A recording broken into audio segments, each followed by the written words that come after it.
Hi friends, so I thought today I'd go over and cover some of our equipment. We had a comment on a video asking what is some of the equipment that we use. So I've set up a little bit of a display here. I don't have the names and prices of everything we use, but for the most part everything's off of Amazon. I'll try and give you a decent description and what it is, roughly the cost if I remember, and some of this I don't. I did a quick dive on my Amazon. I've got a sheet that gives me a few prices, but I couldn't find everything, so I'll grab that real quick. We're wearing these belts that are real handy. Nana and I both have some issues with our necks, backs, whatever. So we wanted more of the weight to be on our hips. And a problem that we've had with little day packs or backpacks, you just get them way too overloaded, which is still a little bit of the situation with these. But these are basically like a utility belt. I couldn't find what we spent on these, but they are a little bit interchangeable. Size is well adjustable. First aid kit, multiple pockets, so we got bear spray, air horns, little things, flashlights, knife. We carry some gloves just so if we're doing anything with our hands we don't get cut up or grab anything. So like I said, Amazon for that. We really liked, we were seeing some other people on YouTube using these front chest packs. There's many varieties. I think these were 30 to 40 bucks. Really liked this design. There's 3 strips of Velcro across the front, couple pockets. And what we really liked is that you can put your pistol inside the chest bag. To me, that's real handy to have everything right here. Just for instance, I mean, if say a cougar was to take you down or something's to take you down, this is going to be one of the easier spots to get things. So we do have a knife attached, the pistol in here, and then just some basic survival stuff, just, you know, start a fire, whatever, just some real basics there. We do carry these little Midland like FM walkie-talkies, just in case we are going to be a little bit separated out of sight, just to help there. So we've got those. Nana has a little more difficulty hearing than I do, so it was always kind of an issue. I'd be like, oh, you hear that? And no. So we went with basically bionic ears. These are Pro here. Really good brand, adjustable volume. They're not the best for telling. You can pretty much tell left and right, but it's really hard to tell like kind of in front of you, behind you. Pretty much with any bionic ear, it's difficult to tell exactly where it's coming from, but it does help you hear. The downfall we have found is we like to be by streams and creeks. That bubbling waterfall sound really can drown a lot of sounds out, so we've learned to use these more away from streams.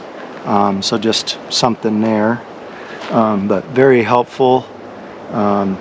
Just a lot of people use them in like hunting blinds just to hear if anything's approaching, and so it's real good for that. So really recommend something like this if anybody's struggling to hear a little bit. As far as camera gear, we've gone with GoPro. We started our YouTube about 3 years ago. It started mostly as an adventure channel. We were camping, sharing the woods, places, you know, just around the area that we live. Sorry if the wind's bothering a little bit. But we started with GoPro. We have since found out that they do have an overheating issue. So they do get pretty hot. So summer use has been a little more difficult. We've had to do more like morning, evening, middle of the day when it's like 95 to 105. You're not going to get much out of a GoPro. But we've already invested into them, started with them. We started with a GoPro 9, which was the first year they went to the front screen. Loved that feature. The 8 and back didn't have that. It's really nice when you're talking to a camera to be able to see yourself and kind of be in the camera. That really helped us. So we started with a 9. When we could, we've added. We now have 2 more GoPros, which are GoPro 11s. So basically just future models of the 9 with upgrades. Really like them. You can really screw up your settings. We had some fishbowl settings for a while, trying to get wide angles just to catch anything in the peripheral. We had to go away from that. Really creates a fishbowl effect. So it's better to go more, I think it's linear, but not wide angled. Bring that angle in. That made a big difference. One upgrade we did on one of the cameras, we went with a media kit. It's a case that goes over the GoPro and has the exterior mic that's muffled. That's to help with wind, which is what I'm using currently to make this video. Found that to be nice. So we're using this one as our main filming camera, and Nana, we've been calling that one the Nana Cam.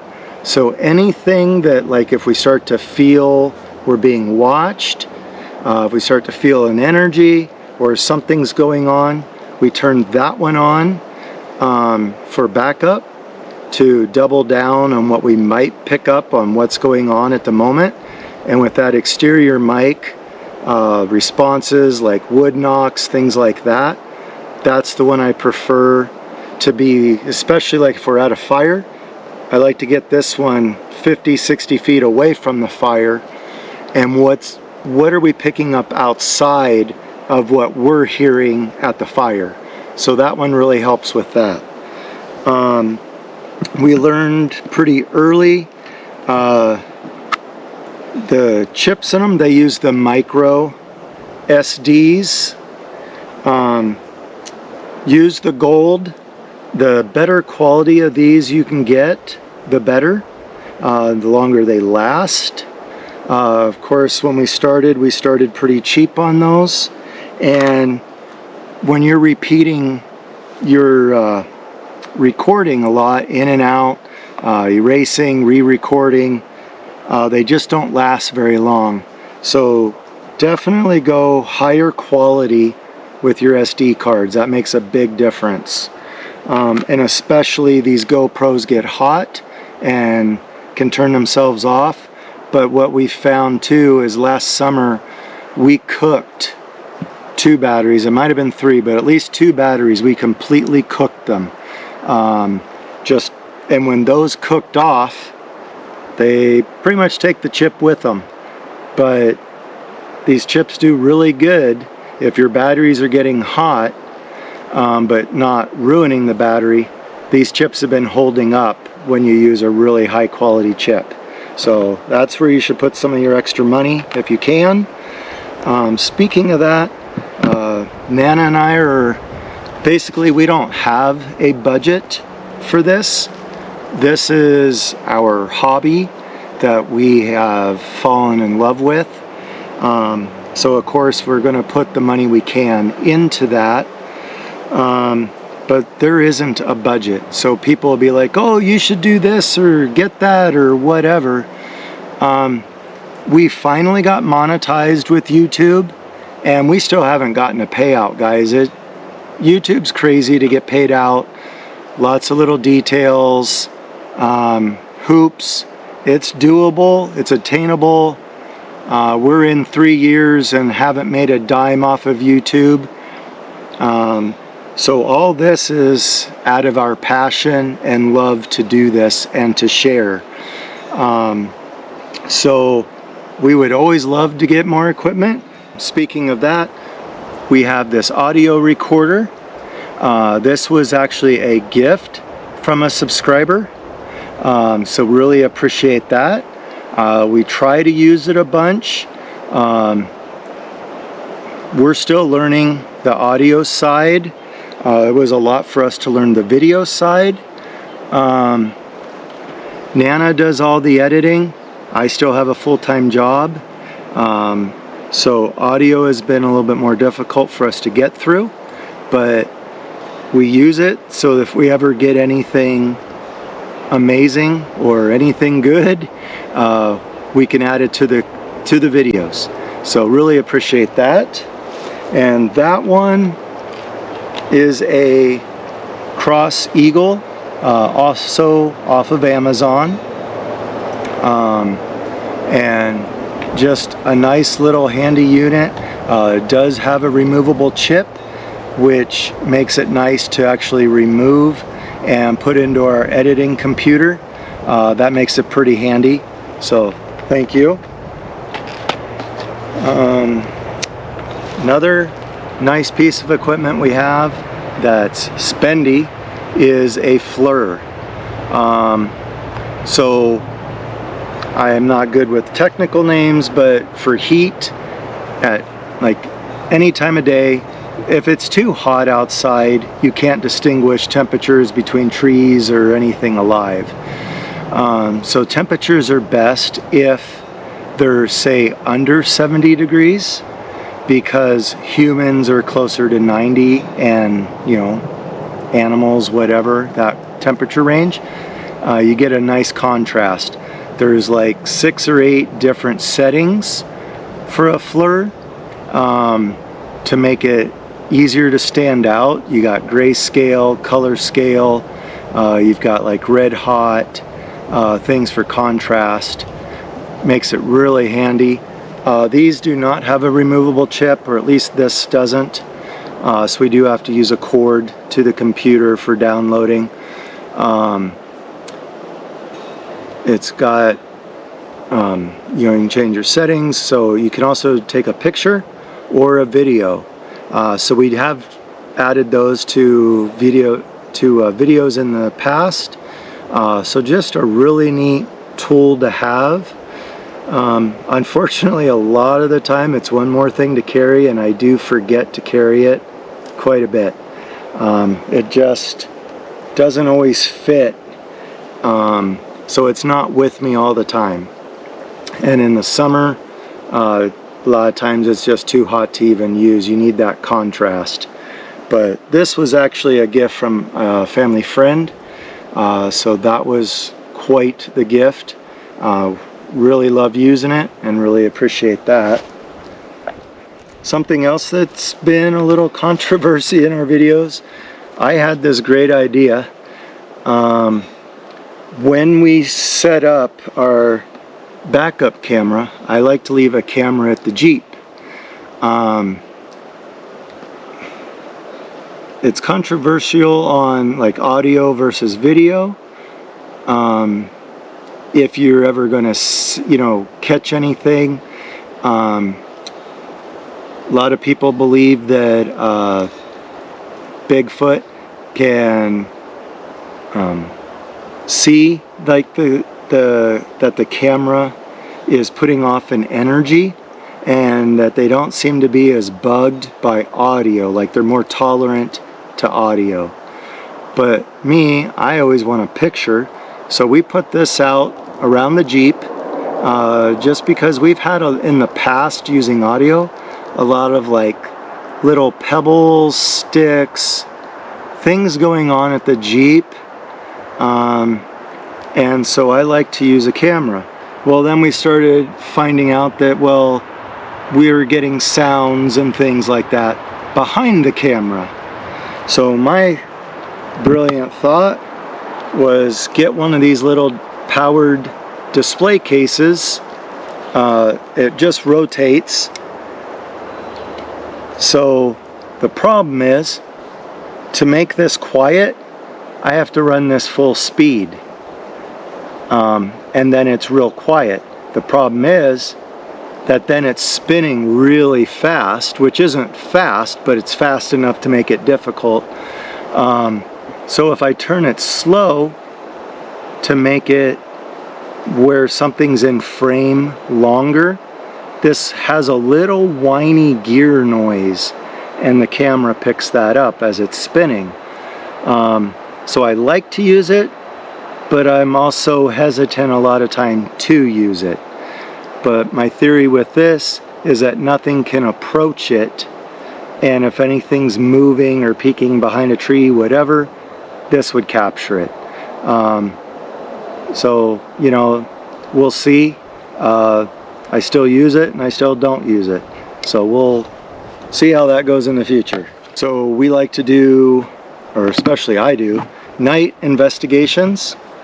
When we started doing that, the problem we had with just a flashlight or a regular headlamp, can't see anything on the camera. So my bright idea was, well, I have DeWalt batteries, I have the Milwaukee batteries, so off of Amazon. I've bought different work lights basically. Super handy. One thing I have found is like the one that goes on my DeWalt is more of a spotlight. It shines further and is crisp. These ones that go on a Milwaukee, they're more of a work light. They're for closer. They're more floodlight. This is spot and does well far. This is flood. The descriptions don't usually say that very well. But I've got a total of like 5 of these in all. Really handy. You'll see in some of my night videos. I just spread them out so that there's more light covering me or Nana to be on the film. If we go out and walk around, I'm usually doing more with the spot. Just to try and make it brighter to show up better. I've added the handle. Another great feature with these, they have these USB ports, so for camping and being on the road, I love these things. I use this battery and this port here. I can then hook up my GoPro charger bases, and I can be charging the batteries while we're driving around or camping, and that has been great, not having to run other inverters or even the generator. So a handy little thing to have. The game cameras that I got, I went a little bit on the cheap side just to spread them out. So I've got 4 of these. It's a 2-pack for like 60 bucks. So yes, they are on the cheap side, but I don't. A lot of controversy here as well. You're never going to catch Bigfoot on a game camera, and I think there's some truth to that for sure. But what I am catching on game camera, you know, what game is in the area? What other animals are there?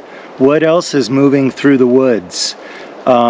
You know, there's always the odd chance something will run in front of one of these someday, and I might get an amazing shot. If you don't try, you don't know. But I can at least find out what else is in the area. And so that's why I stick with these. They're also great for watching camp. We always have 1 or 2 on camp when we're out exploring, or even on the Jeep, or if there's a good game trail. It's just handy to have.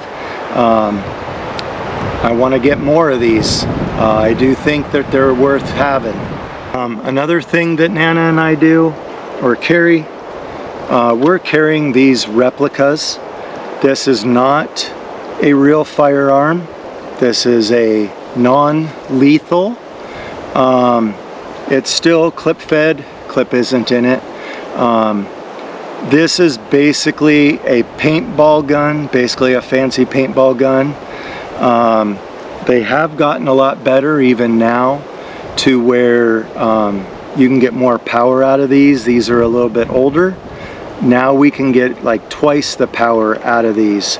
I use an aluminum ball in these because that's going to be the most painful thing to use, but you can do rubber balls, paint balls, you know, but I do use an aluminum ball, and just shooting a face mask, you know, a hooded little face mask with these, this will crack and break those plastic rated face masks.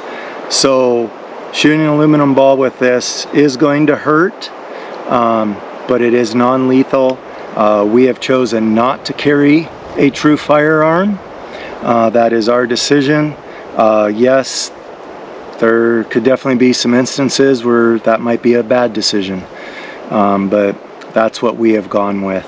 So we each carry these Umarex, basically paintball guns that have a little bit of upgrade to them, and someday we hope to upgrade a little bit better now that the technology has gotten even better, just to have a little bit more stopping power or deterrent power. So in the future that could happen. These are running like 180. So something, you know, not too badly priced to have, and to have some defense. Said the game cameras, 2-pack for $60. These red base floodlights, I got 2 of those for $30 off of Amazon. This rotating base that I like to put a camera on, that's $23, and that's pretty much what I came up with for prices.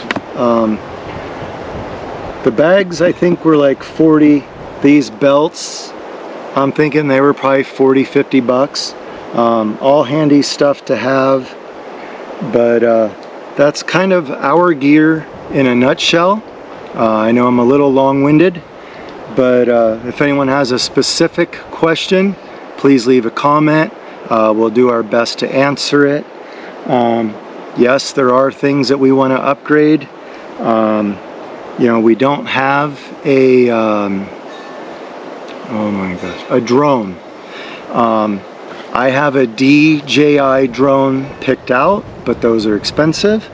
From what I've seen of other YouTube channels, a lot of them have gone to DJI cameras, and they're having better luck with them as far as not overheating, and still have the features that the GoPro does. So that might be something in the future that we try and slowly convert if we have good luck with them. But anyway, that's kind of that in a nutshell. So thanks for watching. Please leave a happy comment, and we'll see you guys on the next one. Thank you.